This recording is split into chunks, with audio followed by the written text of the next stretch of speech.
বিশ্বকাপের পর গন্তব্য ছিল লঙ্কান প্রিমিয়ার লিগে। শ্রীলঙ্কায় ফ্র্যাঞ্চাইজি লিগটি মাতিয়ে দেশে ফিরেছেন বেশ কিছুদিন আগেই। আপাতত আন্তর্জাতিক ক্রিকেটে ব্যস্ততা নেই, কিন্তু পেশাদার ক্রিকেটারের যে সখ্যতা রাখতেই হয় ক্রিকেটের সঙ্গে। ফিটনেস ক্যারিয়ার জুড়ে বেশ ভুগিয়েছে তাসকিনকে।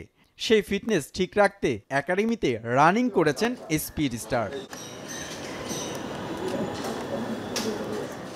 টেস্ট ক্রিকেট থেকে তাসকিন আছেন দূরে, তারপরও জানা গেছে লাল বলে এদিন বল ছুঁড়েছেন তিনি। পাকিস্তানের বিপক্ষে টেস্ট সিরিজে তাসকিনকে দেখা যাবে কিনা সেটা আপাতত তোলায় থাক, কারণ জাতীয় দলের আগে পাকিস্তানে যাচ্ছে বাংলাদেশ। এ দল খেলবে 2টি 4 দিনের ও 3টি 1 দিনের ম্যাচ। এ দলের সঙ্গে লঙ্গার ভার্সন ক্রিকেটে নিজেদের প্রস্তুত করে নিতে এই সফরে যাবেন মুশফিক ও মুমিনুলদের মতো সিনিয়র ক্রিকেটাররা।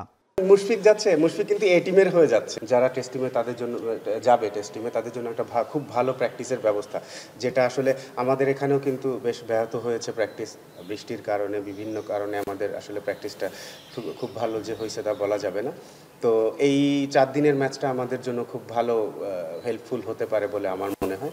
সফরের সবগুলো ম্যাচ বাংলাদেশ এ দল খেলবে ইসলামাবাদে। প্রথম 4 দিনের ম্যাচ 10 আগস্ট, পরেরটা 17 তারিখে। পাকিস্তানের বিপক্ষে 2 ম্যাচের টেস্ট সিরিজ খেলবেন জাতীয় দলের এমন 8 থেকে 9 জন ক্রিকেটার এই এ দলের সফরে খেলতে যাবেন। পারফরমেন্স দেখা হয়েছে, কিছু প্লেয়ারের আছে সুযোগ দরকার, তাদেরকে সেইভাবে। তো যেহেতু আমাদের একসাথে 2টা 3টা এ টিমের খেলা পাওয়া যাচ্ছে, ইটস এ গ্রেট অপরচুনিটি আমাদের প্লেয়ারদের জন্য।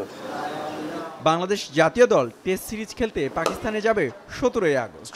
তার আগে বাংলাদেশ এ দল যাবে 6 আগস্ট। হুমায়ুন কবির রোজ, এখন, ঢাকা।